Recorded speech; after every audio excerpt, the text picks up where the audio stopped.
Bonjour à tous, aujourd'hui nous sommes le 14 juillet 2024. Je fais cette vidéo pour revenir sur l'actualité aux États-Unis. Voilà, je tenais à donner mon point de vue sur comment dire ça, le fait que ce pays est pour moi un des pays les plus violents au monde. Alors, vous allez comprendre très vite où je vais en venir. C'est évidemment la tentative d'assassinat de l'ex-président américain Donald Trump et qui là se présente pour l'échéance de novembre 2024 pour briguer un second mandat. Voilà. Donc je vais vous montrer comme je fais d'habitude un petit extrait les images que j'ai chopées comme ça sur internet et puis après je fais mon commentaire. Regardez. Oh c'est pas vrai. Excusez-moi. Excusez-moi. Là, il faut que je reprenne au début. Voilà.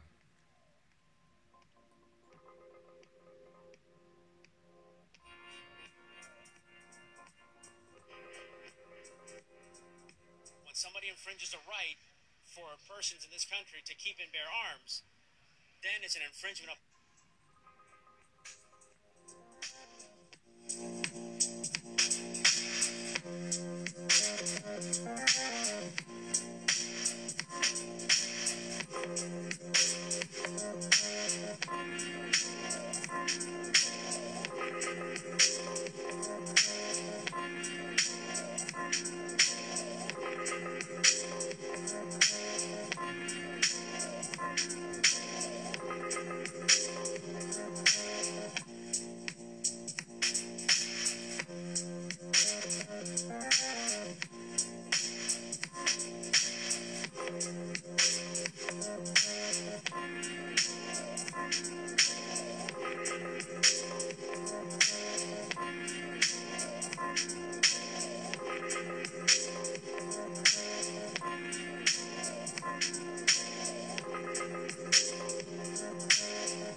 Voilà.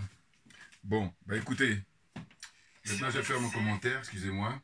Je vais mettre en mode avion. Voilà, vous savez pourquoi? Parce que comme ça on sera tranquille, parce que sinon je risque. Voilà. Voilà, c'est bon. Bonjour à tous, Joubion, c'est mon surnom sur le net. Je suis accessoirement, mais accessoirement seulement spécialiste de la France. En revanche, je suis un panafricain authentique, un panafricain convaincu et un panafricain convaincant. C'est ce matin très tôt que j'ai eu l'information, à savoir qu'il y a un jeune homme de 20 ans qui a essayé de assassiner le président Donald Trump, euh, candidat à l'élection présidentielle aux États-Unis prévue au mois de novembre prochain. Alors, c'est vraiment particulier, c'est vraiment singulier les États-Unis. Moi, c'est vrai que on va revenir, il y a combien? Là maintenant, j'approche 60 ans l'année prochaine, donc on va dire 40 ans en avant, 40 ans en arrière plutôt. Toute l'enfance et tout ça, on a été bercé par la culture américaine naturellement. Et du coup, c'était évidemment manque d'expérience de la vie, manque de recul et le rêve américain. Mais là maintenant, avec la maturité, avec l'expérience, même si on me paye pour aller aux États-Unis, j'ai encore beaucoup d'hésitation. Oui, oui, oui, oui. Très clairement, très clairement. Je veux dire, l'Amérique ne me fait plus rêver. Ah oui, ah oui. Un pays barbare, c'est un des pays les plus barbares, les plus violents au monde. Vous vous rendez compte, c'est le pays où les citoyens américains ils meurent beaucoup plus sur leur territoire qu'à l'extérieur. Alors que Dieu seul sait, les bases militaires américaines à travers le monde. Je crois que c'est même le pays qui, au monde, a beaucoup plus de bases militaires que les autres pays réunis. Oui, oui, oui. Les bases militaires américaines dans le monde entier, c'est impressionnant. Mais paradoxalement, c'est aux États-Unis, sur la terre américaine, qu'il y a beaucoup plus de morts chaque année. Et ça, c'est dû au fait que les armes à feu sont vendu à volonté. Alors on dirait c'est suivant certains États et tout. Non, non, non. Les États-Unis, point barre. Voilà. Non, parce qu'il faut arrêter avec ça. Parce que quand il s'agit d'une décision importante, pour aller, par exemple, pour aller en guerre, ou pour aller, je sais pas, faire escroquerie ailleurs, hein, ils disent pas décision de l'État. Ils disent c'est les États-Unis. Voilà. Donc moi je suis comme ça. Quand quelque chose est important, il faut arrêter d'embrouiller les gens. Voilà. Donc là j'ai pris quelques notes. Mais bien auparavant, je donne comme ça ce qui me vient à l'esprit. C'est que Donald Trump, effectivement, c'est quelqu'un qui suscite beaucoup de discussions, de controverses, ou même, en fait, il y a les pour et les contre. Mais moi, je vais vous donner mon point de vue personnel, évidemment. Je crois que Trump, c'est quelqu'un, quand on n'est pas averti, on ne le soutient pas. Quand on n'est pas averti. Oui, oui, oui. Et malheureusement, les médias sont détenus par des escrocs, hein, morales, escroquerie morale, parce qu'ils ne disent pas la vérité aux gens. Et moi, je fais dans le factuel. J'ai dit, donnez-nous le bilan par rapport à ceux qui s'opposent à Trump, à savoir quand ils ont pris le pouvoir depuis fort longtemps, qu'est-ce qu'ils ont fait. Or, ce qu'il faut rappeler, c'est que Donald Trump, quand il est arrivé au pouvoir, hein, parce que le président actuel, lui, c'est 2020-2024, c'est ça? Et donc, Trump, lui, c'est 2016-2020. Voilà, si je ne me trompe pas au niveau des calculs. Et bien, pendant cette période-là, il n'y a pas eu de... Comment dire ça? L'Amérique n'est pas allée en guerre. Ils n'ont pas été fait la guerre ailleurs. 4 ans, c'est très très rare. Ils allaient comparer donc les présidences de ses prédécesseurs, à savoir, et même son successeur. Hein? C'est lui qui l'a remplacé, c'est-à-dire Joe Biden, qui est complètement gravataire. Et là, pour lui, le mot est faible. Et ce qui me surprend aussi, ce sont les journalistes ou les commentateurs qui vont dire oui, ça va, là, avec ce qui vient d'arriver, eh ben, c'est une voie royale pour gagner. Mais moi, personnellement, quand j'observe, je dis, mais en fait, il n'avait pas besoin de ça. Eh oui. C'est-à-dire qu'en fait, on voit bien que c'est quelqu'un qui est très populaire. Donc, il faut se poser la question de savoir comment ça se fait qu'il est populaire. Et moi, personnellement, je ne vis pas aux États-Unis, je n'ai jamais été aux États-Unis. Hein, et je vous dis, il y a 30 ans, comme ça, 40 ans, hein, je serais, à force de la jeunesse, rêver d'y aller, naturellement. Et je vous dis, l'influence de la culture américaine sur le plan musical, hein, parce que moi j'adore la musique, c'est le plan du cinéma. Je dirais que la musique avant le cinéma. Hein. Donc, voilà. Puis aussi la question politique, naturellement. Hein, la cause noire. Bon, eh bien, qu'est-ce qu'on constate? Eh bien, on constate que, finalement, ce pays, ben, il se distingue de très loin par sa barbarie, sa violence, son histoire. Eh oui, l'histoire des Américains, c'est une histoire qui est faite de violence. Hein, comme dirait le frère Balambala, des fils de bagnards qui sont allés là-bas en aventure et puis qui ont commencé d'abord par exterminer les Indiens d'Amérique, qui étaient sur leur terre. Et ensuite, la déportation des millions de Noirs américains, de Noirs africains, que dis-je, Afro-américains, ils vont dire ça eux-mêmes maintenant. Mais des Africains qu'on a déportés là-bas, qui ont travaillé pendant des siècles pour construire ce pays. Et ça s'est fait dans la violence, et là le mot est faible.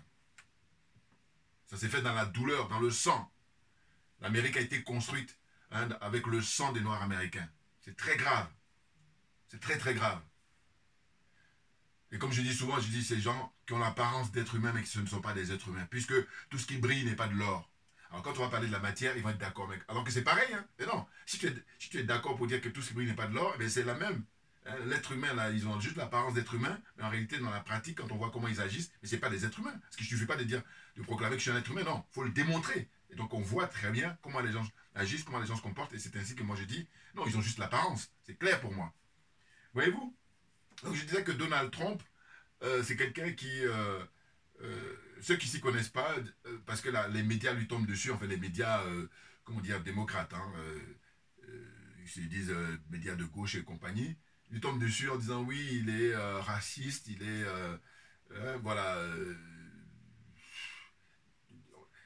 Moi, je dois dire que j'observe, voilà ce que je disais tout à l'heure, que je n'ai jamais été aux États-Unis, mais j'observe que là, quand vous regardez la proportion de Noirs américains qui ont voté pour lui à l'époque, pour qu'il soit élu président, il y a beaucoup de Noirs américains qui ont voté pour lui, donc il faut se poser des questions. Et oui, il faut se poser des questions. Et ça, c'est ça qui m'a intéressé, moi, en 2016, quand il a brigué la magistrature suprême aux États-Unis. Oui, oui. Et puis d'ailleurs, il aurait pu avoir un deuxième mandat. Donc ça veut dire qu'en fait, la victoire de Biden, là, les spécialistes, tous ceux qui sont avertis, savent très bien que c'est pas très clair. Oui, oui, oui. C'est-à-dire que les démocrates, ils ont fait de la magouille, ils ont bourré les urnes.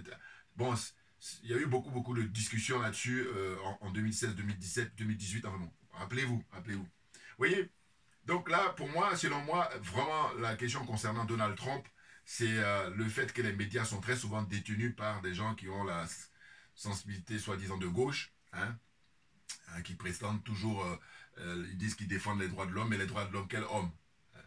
Quel homme, quelle femme? Quelle ethnie? Question. Donc ces gens-là, ils sont, je vous dis, dans l'escroquerie morale, parce qu'ils font de la propagande, de l'intoxication permanente, parce que dans la pratique, regardez, quand un Barack Obama, qui au départ on nous a vendu pour venir défendre les droits des Noirs américains, quel est son bilan par rapport à justement tout le mal qu'il a pu faire à l'Afrique? Il a fait beaucoup de guerres quand il est resté pendant 8 ans. Voyez-vous?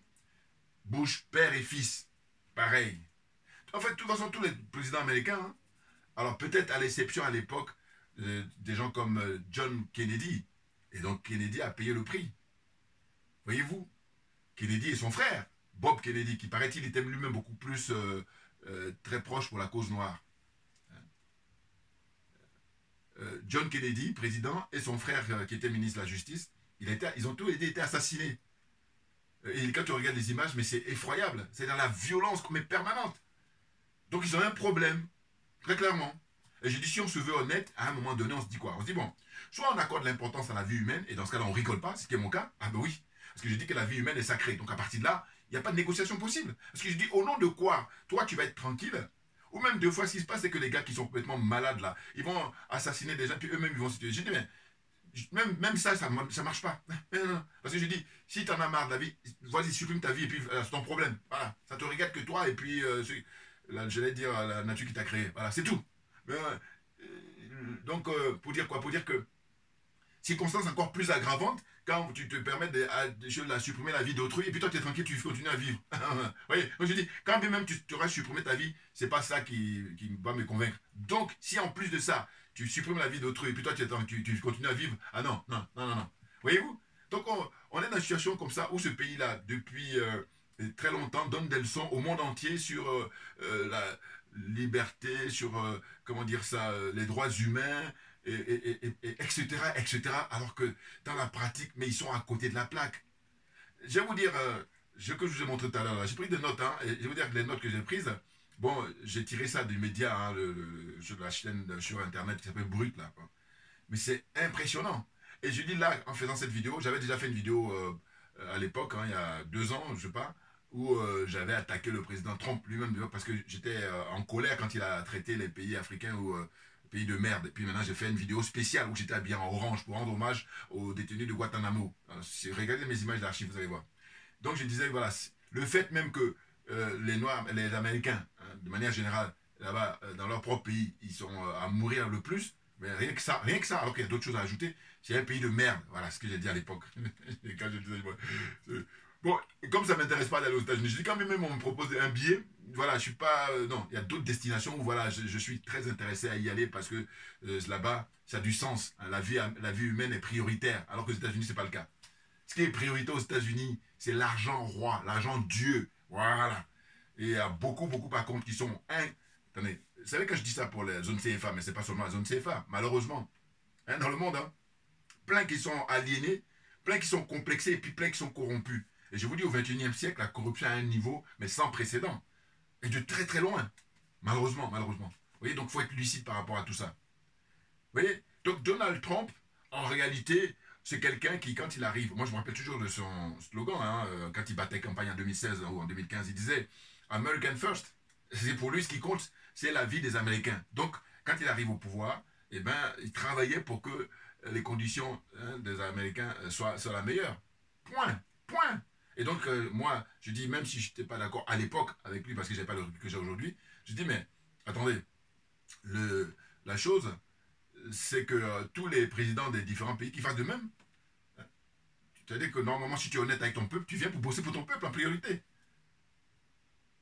Puis les autres, on verra. Or, ses prédécesseurs, et puis celui-là même qui est là aussi, Biden là, et bien eux, ils sont là pour vouloir aller imposer leur façon de faire, leur façon de vivre, leur paradigme au monde entier.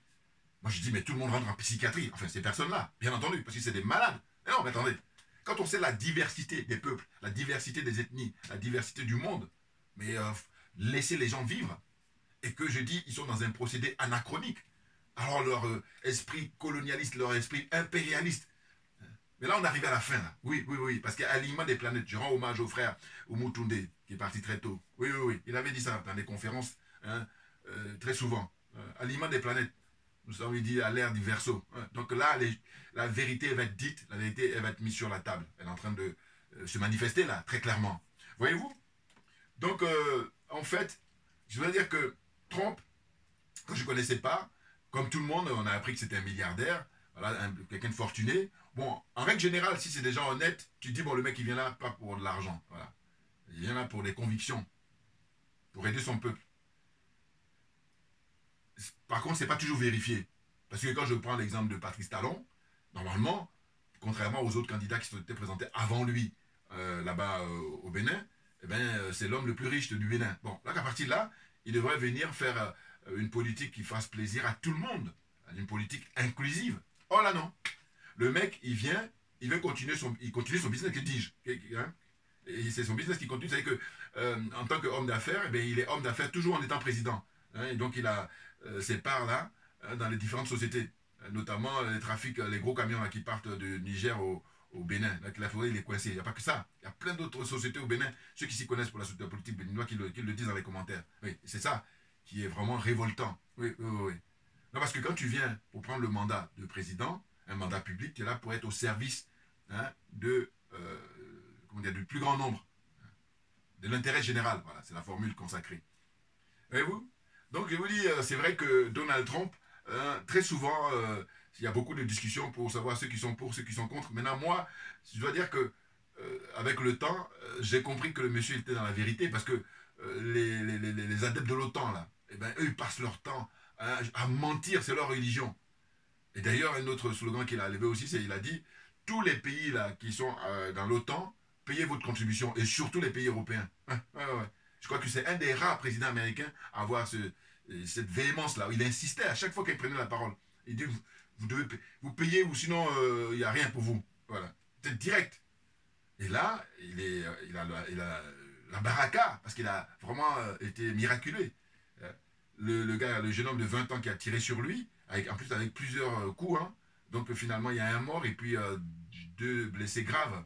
Voilà. Des innocents, des gens qui n'ont rien demandé. Ceux qui vendent toujours la démocratie, là, c'est quoi votre explication? Non, en réalité, on est dans une configuration où c'est de la pure escroquerie. Moi, je ne trouve pas un autre mot. Hein. Trouvez-moi un autre mot, prêtez-moi des mots, mais c'est la pure escroquerie. D'abord une escroquerie morale et ensuite une escroquerie matérielle. Très clairement. Ben oui, parce que quand on fouille bien ces pays-là, eh ben on voit que la démocratie, c'est juste le slogan. Mais dans la pratique, c'est pas ça. Vous ne pouvez même pas dire pas ça du tout. Mais comme ils ont les moyens pour bourrer le crâne des gens, ils ont les moyens pour financer les médias qui font de l'intoxication comme ça, et ils arrivent à leur fin. Mais malgré tout, on arrive à la fin. Voilà. Ils arrivent à leur fin, on arrive à la fin de leur fin. De leur, comment dire, escroquerie, justement. Voyez-vous? Un monde unipolaire. Mais ça ressemble à quoi? Vous prenez un seul pays, hein, sa diversité, c'est extraordinaire. Mais en plus de ça, quand vous prenez un continent, diversité extraordinaire. Après, maintenant, quand vous allez dans d'autres continents, c'est-à-dire continent africain, continent américain, continent asiatique, mais c'est extraordinaire. Et ça, on dit non, on va tous être sur le même logo. Et donc, heureusement qu'on a un homme providentiel. Et il se trouve que M. Trump, il n'est pas hostile à M. Poutine. Voilà. L'homme providentiel. Hein.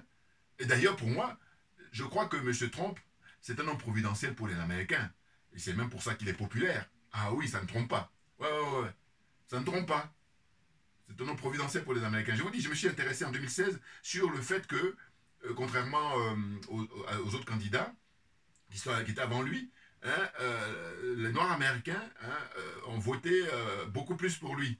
Alors que, habituellement, ce sont les démocrates qui raflent tout. Hein.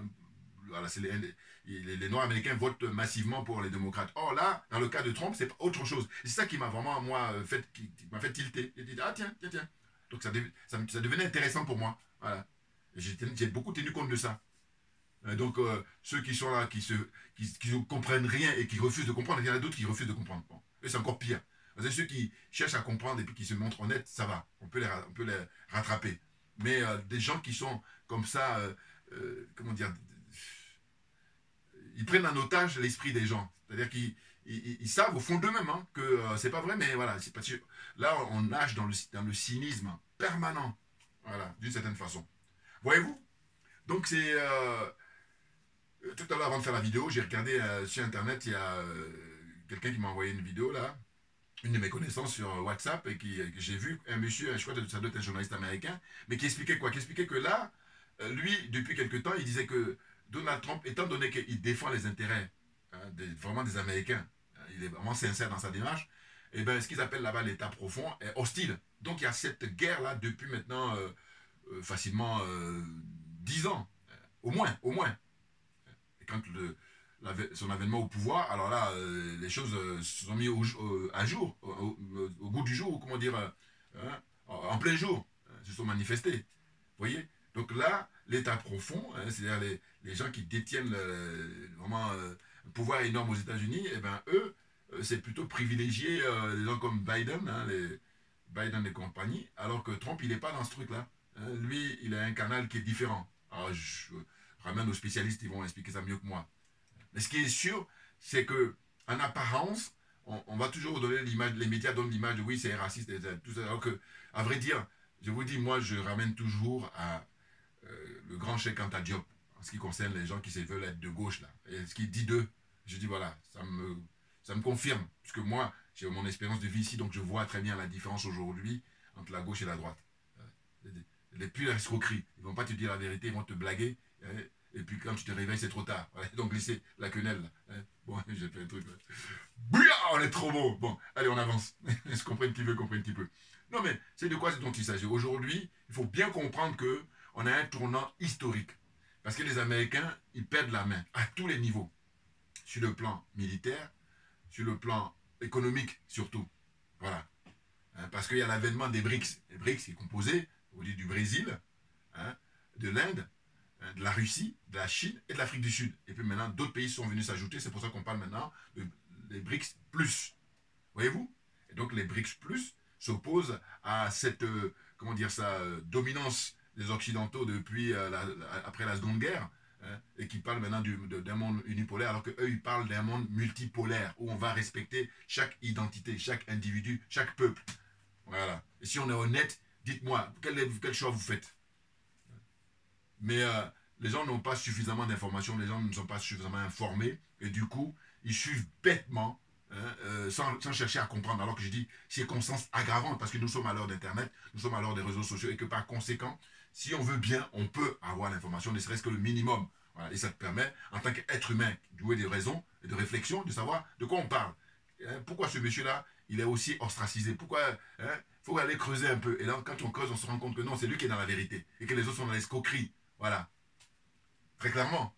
Donc, pour dire quoi? Pour dire que quand les journalistes et puis les analystes la disent, oui, mais finalement, ce qui lui est arrivé là, et puis il a échappé belle, mais ça c'est la porte ouverte. Enfin, je veux dire, c'est vraiment une grande porte pour aller rapporter les élections. Alors que moi, je dis, mais il n'a pas besoin de ça.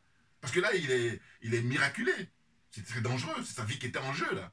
Vous voyez? Et le courage énorme qu'il a, c'est impressionnant. Je vous dis, son visage, je n'ai pas voulu le montrer tout à l'heure parce que je dis que tout le monde l'a vu, hein, voilà, donc c'est pas intéressant. Puisque tout le monde l'a vu, voilà. Et ben, visage ensanglanté, et puis il lève le poing. Je vous dis, quand j'ai vu ça ce matin très tôt, je me suis dit, mais de tous les dirigeants au monde, dites-moi, il y en a combien qui peuvent faire ça? Oh, il y en a plein, au contraire. Dès qu'ils ont échappé, quand même ils ont échappé belle, mais ils chient dans leur front. Et puis, même crise cardiaque, tout ça, c'est passé. Voilà. Pour vous dire. Donc ce monsieur, c'est pas n'importe qui. C'est-à-dire que c'est un vrai patriote qui est prêt à mourir pour sauver son peuple, le peuple américain. Bon, ça prête à discussion, c'est vrai, mais moi je suis dans un débat justement de réflexion. Voilà, on réfléchit, il faut savoir comment on fait, la société dans laquelle on vit. Est-ce qu'il faut privilégier des escrocs hein, qui avancent à masquer, ou alors quelqu'un qui dit cache les choses? Voilà. Parce qu'au moins tu sais, tu peux préparer et puis on avance. Vous avez remarqué que quand il était au pouvoir justement, il a pu effectuer le voyage en Corée du Nord pour aller discuter avec son homologue coréen. Ouais. C'est ça. Et puis, en bon accord avec Poutine. D'ailleurs, les Américains, enfin, en tout cas les démocrates accusent comme quoi c'est la Russie qui a permis son élection, fait bon, n'importe quoi. Du coup, je dis, mais c'est un aveu de leur part de savoir que leur service écrit ne marche plus. Malgré les milliards qu'ils mettent, beaucoup, beaucoup d'argent. N'importe quoi. Mais ça, c'est, pour moi, c'est, comment dire ça, c'est vraiment, euh, c'est l'expression du capitalisme. C'est-à-dire que on gaspille de l'argent, c'est malsain. Hein. Et quand on sait qu'il y a des gens qui n'ont pas à manger, aux États-Unis, des gens qui n'ont pas à se soigner, des gens qui dorment dans la rue, beaucoup, beaucoup de gens qui dorment dans la rue. Et ça, ils font avec. Ah non, mais quand je vois des documentaires, je dis, mais ça ressemble à quoi? Des êtres humains vivent dans la rue avec le froid. Même s'il n'y a pas de froid même, la dignité humaine, vous en faites quoi? Et on passe son temps à dire, voilà, dans tel continent, dans tel pays, vous allez respecter les droits humains. Mais la charité bien ordonnée, vous voyez, c'est là où quand je parle d'escroquerie morale, oh, là le mot est faible, c'est un euphémisme, très clairement. Voyez-vous? Donc voilà, pour avancer, je vais lire rapidement mes notes. Et je disais quoi? Je disais donc en fait, tentative d'assassinat de Donald Trump. Dimanche, aujourd'hui 14 juillet, ça s'est passé donc dans la nuit du samedi au dimanche, en fait. Voilà. Et c'était en Pennsylvanie. Hein. Eh bien, en fait, il était en pleine campagne électorale. Parce que là, justement, ce qu'on explique, c'est qu'il va avoir l'investiture, là, dans les jours qui viennent. Et il a précisé qu'il va être présent. D'ailleurs, même, on a vu les images, là, où il a été évacué. On a été à l'hôpital et tout ça en clinique. Et puis, il a été, bon, faire des soins et tout ça. Après, tranquille, tranquille. Oui, oui. Mais ce que je disais, c'est que le monsieur là que j'ai écouté, excusez-moi, parce que moi j'ai tellement de choses dans la tête que je fais dans tous les sens, excusez-moi, j'espère que vous n'allez pas me tenir rigueur. Et c'est que le journaliste que j'ai écouté justement qui expliquait par rapport à ce qui pourrait arriver à Donald Trump, parce que les gars ils sont pas prêts à parce qu'il y a un bouleversement avec lui qui va se passer. Si lui, il est élu président à nouveau, eh ben vous allez voir que tout ce qui est Ukraine là, allez, on va arrêter tout ça. Et c'est ce qu'ils veulent pas, les gens qui ont l'apparence d'être humains là. Voilà. Ouais. Et, eux, ils sont là pour une fuite en avant, hein, et puis s'accaparer les richesses du monde, et puis eux, ils sont ultra minoritaires, ils représentent 0,0001% de l'humanité, et puis là, ils prennent ça, et puis ils sont arrivés à un niveau où ils savent même plus qu'est-ce qu'ils font, voilà. Ouais. En apparence, ils font le malin, mais on voit bien que c'est n'importe quoi, les valeurs qu'ils prônent, tout ce qu'ils font, de leurs mœurs, leurs mœurs. Ah oui, vous savez, on a tellement de choses à raconter, n'importe quoi, enfin bon, bref. Donc la suite. Donc monsieur disait que ils peuvent même, lui, il dit qu'il prévient même l'entourage de Trump, à savoir que là, ils l'ont raté. Mais ils vont tout faire pour, par exemple, chercher à l'empoisonner. Voilà ce qu'il disait le monsieur, j'ai écouté la vidéo avant de faire cette vidéo. Ouais. C'est dingue, hein? C'est dingue. Mais tout ça pourquoi? Quand on sait que tu prends le pouvoir, c'est pour tout le monde. Et chacun à son tour. Si on se veut civilisé. Alors que quand ils écrivent des bouquins, là, leurs intellectuels, leurs diplômés, là, ils ont des civilisés. Mais dans la pratique, ça donne quoi? C'est là où je me marre, moi. Je dis, mais non, mais n'importe quoi. N'importe quoi. Toujours théorie et pratique. Si ce que tu dis théoriquement, tu l'appliques, là, ça tient la route. Mais sauf qu'ils vont bavarder comme ça dans la théorie, dans la pratique, il n'y a personne. Incroyable. Donc, je disais, nous sommes au tournant historique, hein, au XXIe siècle, car nous assistons en live au bouleversement d'un monde ancien. Voilà. Ça, c'est les adeptes de l'OTAN. Hein. Pour un monde nouveau. Et ça, c'est pour un monde multipolaire. Alors que eux, ils disent monde unipolaire. Que, voilà. Hein. Ils font n'importe quoi, mais ils veulent amener tout le monde dans leur chaos, dans leur délire. Ah là là là. Donc Donald Trump hein, n'est pas hostile à Poutine ni aux BRICS. C'est mon point de vue. Hein. Maintenant, dans les commentaires, dites-moi si je me trompe. Durant ces 4 ans de mandat, de 2016 à 2020, les USA n'ont pas été en guerre, voilà, hein, comme le faisaient ses prédécesseurs, notamment Barack Obama, par exemple. Vous voyez? Hey, parce que Obama, il a du sang sur les mains. Hein, et tous ces gens-là sont tranquilles. Hein? Bon, le père Bush, il n'est plus vivant, mais le fils Bush, hein, du sang sur les mains. Barack Obama, du sang sur les mains. Hillary Clinton, du sang sur les mains. Hein? Bill Clinton, voilà, et lui, monsieur et madame Clinton, du sang sur les mains. Qui j'oublie encore qui n'est pas. Et puis si on revient en Europe, les gens comme Tony Blair. Tony Blair, lui, je vous dis, dangereux le mec. Et il est tranquille. En fait, ce qui me tue, c'est le fait qu'il est partout. Il est tranquille. Comme s'il n'a rien fait. Ça me tue quand j'ai des gens comme ça. Parce que je dis, Bush, encore, je vais vous dire deux choses. Bush, on ne le voit pas. Il est discret, il a sa retraite là-bas. Mais Tony Blair, il se balade tranquille. Alors que lui, pareil, il a du sang sur les mains comme les autres. Et ça me tue quand je le vois dans l'actualité. Enfin bon, c'est mon point de vue perso. Allez, comprenne qui veut, comprenne qui peut. Donc la suite. Hein? Donc je disais que durant les 4 ans qu'il était au pouvoir, les États-Unis ne sont pas allés en guerre. Mais c'est pas rien. Quand on sait que eux, va en guerre, voilà, l'expression va en guerre, c'est eux qui sont les premiers concernés. Le problème crucial des lobbies, voilà, des armes, c'est ça. Hein, aux États-Unis, voilà, c'est ça. Il y a des présidents qui ont voulu faire modifier les choses, mais le lobby, il est tellement puissant que... Et puis, c'est dans leur culture. C'est pour ça que moi, à un moment donné, quand on y réfléchit, on dit, bon, si ceux qui sont au pouvoir n'arrivent pas, mais ce qu'il faut faire, c'est boycotter les États-Unis. Et on peut, c'est une question de volonté. Et d'ailleurs, ça arrive là, hein. Oui, avec les BRICS. Bien entendu. Puisque après la Seconde Guerre, eux, ils ont érigé leur pouvoir militaire, pouvoir économique avec l'instauration du dollar en désordre, planche à billets. Voilà, ils balancent comme ça et puis, voilà, ils bouleversaient l'économie de tous les pays qu'ils voulaient. C'était eux, ils jouaient les dieux sur terre. Et là, c'est terminé. Voilà, maintenant, ils vont atterrir les pieds sur terre. Ah oui, j'ai dit le problème de beaucoup de gens, que ce soit la France vis-à-vis de l'Afrique, et puis les États-Unis vis-à-vis du monde, il est question de l'atterrissage, les pieds sur terre. Maintenant, là, voilà, vous allez voir la réalité. Voilà, c'est très, très intéressant et très important. La suite. Le problème crucial des lobbies dont je parlais, les armes vendues comme des baguettes. On vend des armes comme ça comme on vend des baguettes. Voilà. Baguettes de pain aux États-Unis. Voilà. Puis là, pareil, hein, vous pouvez retrouver, si vous voulez, plein de documentaires et de la littérature aussi à volonté. Voilà. C'est pas ça qui manque. Il y a plus d'Américains tués, voilà, je les ai dit tout à l'heure, hein, il y a plus d'Américains tués sur le territoire américain qu'ailleurs dans le monde. Hein. Une société et une culture violente et barbare. On nous dit quoi? Qu'en 2021, par exemple, les ventes d'armes à feu ont augmenté de 91%. Vous vous rendez compte? Hein. Je répète, en 2021, les ventes d'armes à feu ont augmenté de 91%. C'est impressionnant. Vous voyez? Avec le chiffre, par exemple, de, comment dire, 310 millions d'armes vendues aux États-Unis. 310 millions.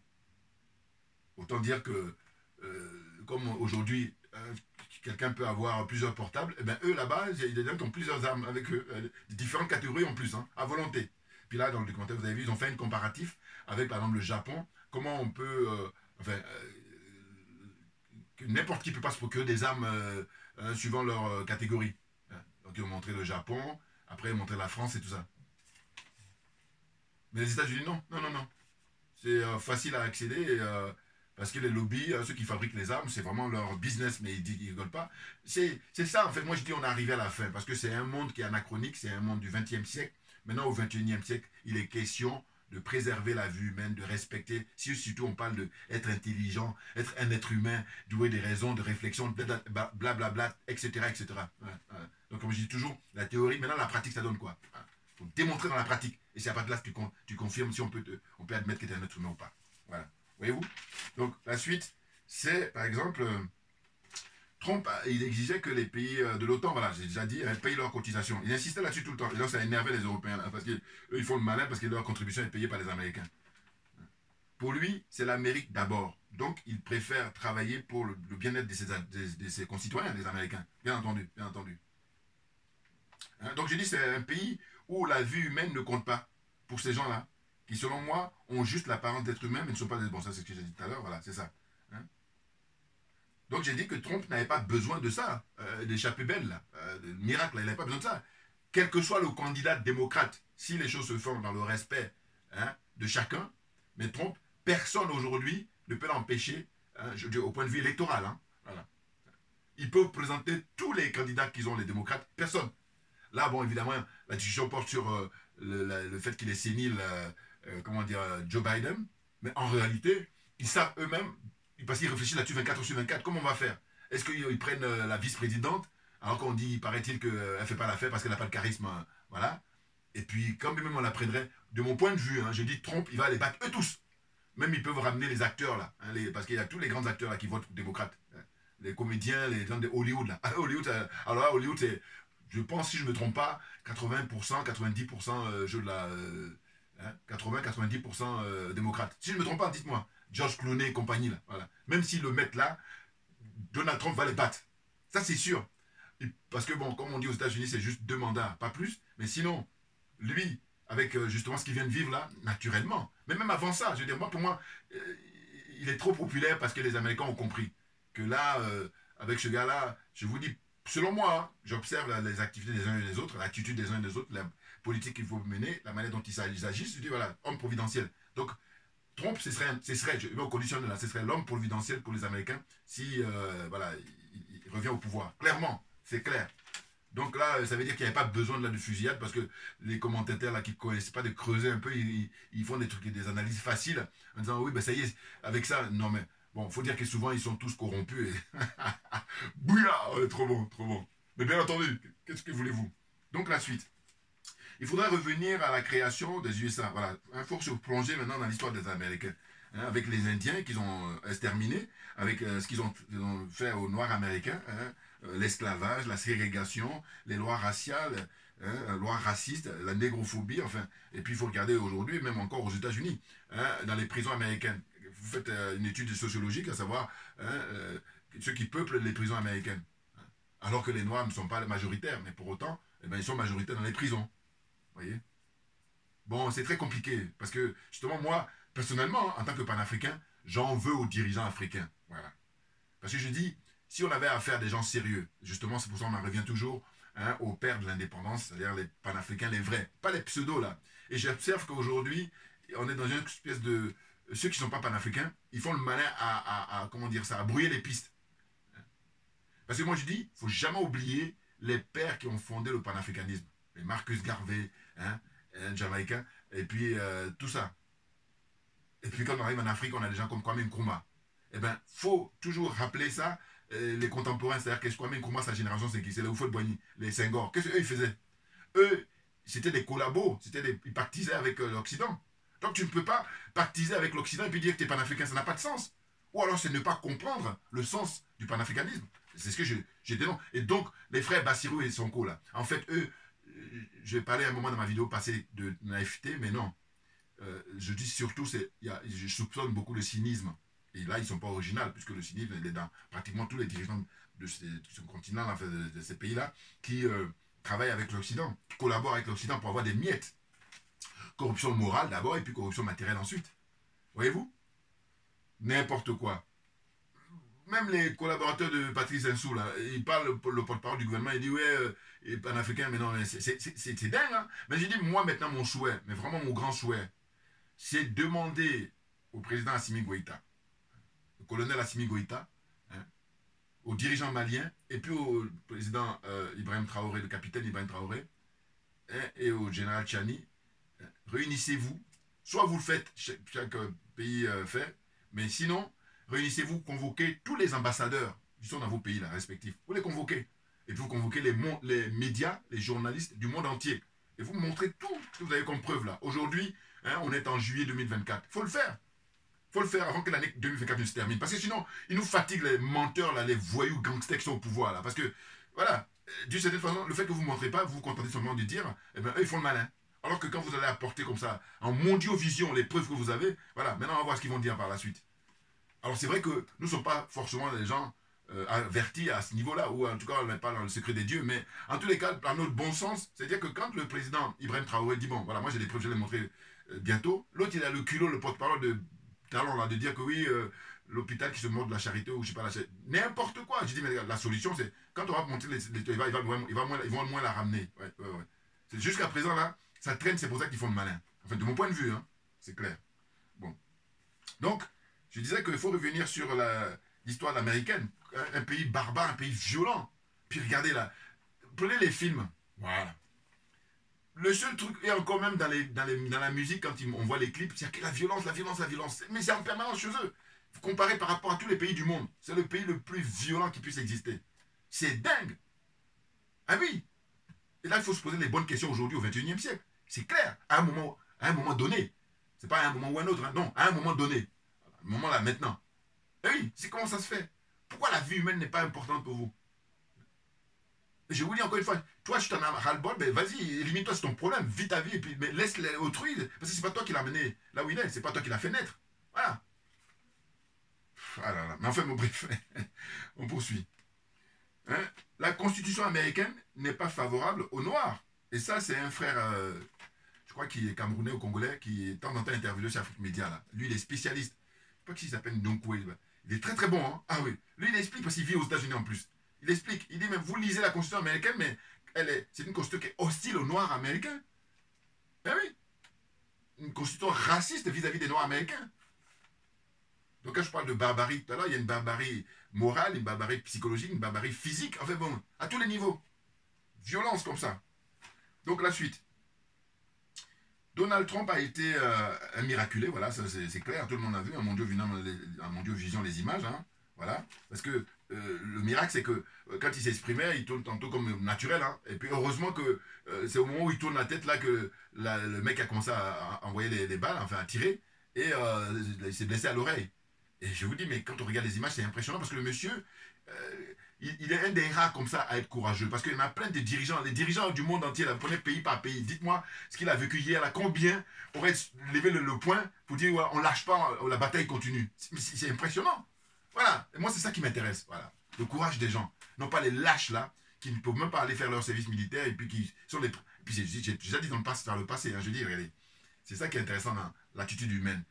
Vous en avez plein là, les dirigeants là, qui n'ont pas fait leur service militaire. Ils sont hostiles même à aller faire le service militaire. Ne serait-ce même que faire les classes. Oui. Mais par contre, paradoxalement, ce sont les premiers à chercher à aller en guerre, à envoyer les enfants des autres en guerre. Voilà. Mais ça, il faut en prendre conscience et puis maintenant pouvoir dire les choses clairement, puis ne pas négocier là-dessus. Parce que quand on est honnête, souvent ce qu'on dit, bah écoutez, vous commencez d'abord à envoyer vos enfants, hein, ou allez-y vous-même avec votre famille, et puis après, nous, on va vous suivre. Oh, c'est pas le cas. Voilà. Un peu comme on va dire les gens qui se montrent généreux avec l'argent des autres. Ton propre argent, vas-y, je t'ai dit que tu es généreux, dépense ton propre argent, donner à qui tu veux, même si tu veux mettre ça dans les chiottes, mais par contre, prendre l'argent des citoyens, prendre l'argent des contribuables, prendre l'argent d'autrui, et puis tu fais du jeu les généreux, n'importe quoi. Moi, tout ça, déjà, tu dois être condamné. Ah non, non, non, mais parce que c'est trop facile. C'est trop facile. Voilà, comprenne qui veut, comprenne qui peut. La suite. Donc, je disais que il ne faut pas oublier de rappeler, hein, avant que là, il a échappé, là, Donald Trump. Et encore lui, c'est son oreille, parce qu'à l'époque, moi, je garde le souvenir, Ronald Reagan, rappelez-vous, le cowboy là, qui est président. Bon, paraît-il que lui, il a été un très bon, enfin un président, en tout cas, qui a été très aimé par les Américains, parce que sur le plan économique, en tout cas, le moment où il était au pouvoir, voilà, il y a eu c'était en pleine d'emploi et tout ça, en pleine croissance et tout ça, voilà. De Ronald Reagan, souvenez-vous, hein, qui n'a pas été très brillant en tant qu'acteur au cinéma, mais par contre, en tant que président de la République, c'est vous dire, vous voyez, c'est vrai que souvent, je dis, ben, le Yahi Boni, là, il a certes été peut-être un bon banquier, mais c'est pas pour autant qu'il était président de la République, et vice-versa. Voilà. Parce que ça demande une certaine énergie, hein, suivant cette situation-là, et il faut l'avoir, et là, tu pourras faire l'affaire. Mais autrement, va faire autre chose. Voilà. Il faut perdre le temps des gens, fatigue les gens. Ça m'énerve. Donc, je disais, il ne faut pas oublier, par exemple, l'assassinat de, j'ai dit tout à l'heure, voilà, Bob Kennedy et John Kennedy. Les images sont disponibles, hein, ceux qui veulent regarder, vous pouvez regarder facilement. Et puis, on ne va pas oublier, évidemment, les assassinats de Martin Luther King, le grand leader noir, et les assassinats de Malcolm X, qui est beaucoup plus dans le penchant. Nous, voilà, dans l'esprit Malcolm X, il y a œil pour œil, dent pour dent, c'est tout. Voilà. Ah ben oui. Donc, tous ces gens-là, qui sont des hommes de qualité, ils ont été assassinés par la violence, la barbarie de la culture américaine. Et moi, je ne m'intéresse pas aux lampistes, hein, c'est-à-dire je ne m'intéresse pas à ceux qui ont fait l'acte, non. Je m'intéresse à ceux qui ont donné l'ordre. À qui profite le crime. Voilà. C'est toujours concours d'honnêteté intellectuelle. On est là-dessus. Jamais on va le lâcher. Alors, la suite. Donc voilà, toutes ces personnalités-là, voyez-vous, ils ont été victimes de la barbarie, de la violence, de la culture et de, je sais pas, le paradigme noir, américain. Vous voyez? Parce qu'il y a eu tentative d'assassinat de Ronald Reagan, et puis là, maintenant, tentative d'assassinat de Donald Trump. Mais ceux qui ont été assassinés, bon, mais c'est, voilà, bon, il n'y a pas que eux, hein, j'ai oublié d'autres, mais évidemment, malheureusement. Et je dis, comme par hasard, le jeune homme de 20 ans, il a été assassiné, ils l'ont tué. Bon, ça sera difficile de retrouver les commanditaires, enfin, je veux dire, ceux qui ont donné l'ordre. Ben oui, puisque lui, s'il était vivant, on aurait pu l'interroger, et puis, alors, maintenant, il faut espérer que l'enquête soit sérieuse, et que malgré qu'il soit, comment dire ça, tué, eh ben, qu'il donne les moyens pour aller vérifier, lui, parce que aujourd'hui, comme on a l'heure d'Internet et de la communication, eh ben, on fait des investigations sur sa communication sur les 6 dernières années, ou même une année, voilà, parce que si on veut, on peut. Ils ont tout là, hein, ils ont tout. Ouais. Eh ben, ils vont savoir, ils vont remonter comme ça, les informations, hein, avec qui il était en contact. Hein, c'était quoi son truc qu'il a envoyé, qu'on puisse le savoir, hein, à un moment donné. Autrement, c'est une fuite en avant. Et je dis même que Trump lui-même qui vient d'être victime, là, enfin, il n'a pas été. En tout cas, il a échappé belle, voilà, en tout cas. Hein. Eh bien, s'il prend le pouvoir en novembre prochain, hein, ce serait plutôt en janvier, parce que l'élection a lieu en novembre, et puis c'est en janvier qu'il prête serment. Mais la force des lobbies des armes, là, ça fait que rien ne va changer. Ou pas vraiment, ou pas grand-chose. Malheureusement. Donc pour finir, je fais les rappels, hein, rappels historiques concernant les États-Unis. Les armes à feu, voilà, ça c'est l'info que j'ai récupéré de la brute, là, parce que je trouve que c'est impressionnant les chiffres. Les armes à feu aux USA en chiffres. Donc c'était en 2017. La fusillade la plus sanglante aux États-Unis a fait au moins 59 morts et 527 blessés à Las Vegas, hein, en 2017. Donc il disait que c'est la 263e tuerie de masse. Vous vous rendez? Écoutez, regardez, là aussi pareil, prenez pays par pays, vous allez les tueries de masse, hormis aux États-Unis, hein, quand il y en a dans d'autres pays, mais c'est vraiment 0, alors que eux, quand on était en 2017, on dit que là, on était rendu à 263e tuerie de masse. Ce qui s'est passé à Las Vegas, là, avec 59 morts et 527 blessés. Ensuite, les USA représentent 5% de la population mondiale. Mais près de 50% des armes détenues par des civils dans le monde. Voilà. C'est impressionnant. Et 310 millions d'armes à feu, hein, sont en circulation aux USA. 310 millions. C'est impressionnant. 85 armes pour 100 habitants. Écoutez bien, hein, 85 armes pour 100 habitants aux États-Unis. Donc une arme volée chaque minute. Voilà, chaque minute. Oh non, mais c'est dingue. Un pays de fous, hein, c'est des malades. Alors, donc il précise, hors suicide en 2017, il y a 11 685 morts dus aux armes à feu. Je répète, en 2017, hors suicide, eh ben, ça veut dire que si on ajoute les suicides, c'est encore plus. Mais on ne compte pas les suicides. Hein, ceux qui sont morts à cause des armes à feu, il y en a 11 685 en 2017. C'est dingue. Je termine. Soit 42 par jour, soit 2. Hein, alors, 42 par jour, voilà. Hein, 42 par jour. Vous vous rendez compte? Soit 2 par heure. Voilà. Donc, 2 tueries toutes les heures. Et presque un blessé tous les quarts d'heure. Non, mais quand je dis c'est un pays violent et barbare, donnez-moi d'autres mots, hein, parce que moi j'estime que là, c'est comment dire, des termes. C'est pas très fort. Mais oui, quand on donne des chiffres comme ça, c'est impressionnant. C'est dingue. Le taux de mort par balle pour 100 000 habitants, hein, ça fait. C'est là, voilà, c'est ça. Donc le taux de mort par balle 100 000 habitants, cela fait 4 fois supérieur à l'Italie. Voilà. Ils ont pris quelques pays là. Hein. Si on compare avec l'Italie, 4 fois supérieur, hein, pour 100 000 habitants. Et 55 fois supérieur à la France. Bon. Et 336 fois supérieur au Japon. Vous vous rendez compte, hein? Pour 100 000 habitants, quand on compare le Japon et les États-Unis, ça fait 336 fois supérieur. Les États-Unis, c'est 336 fois supérieur au Japon. Ceux qui sont morts par balle, pour 100 000 habitants. C'est dingue. Chaque semaine, 25 enfants meurent à cause des armes à feu. Chaque semaine, 25 enfants. Ah non, mais c'est des pays de malades. Les enfants de moins de 5 ans tuent... Alors ça, par contre, je n'ai pas compris trop là. Moins de 5 ans, même... Alors, quand je n'ai pas compris, je trouve ça terrible. Écoutez bien, les enfants de moins de 5 ans tuent 2 personnes par semaine aux USA. Dixit, le média brut. Là, voilà. J'ai trouvé ça énorme.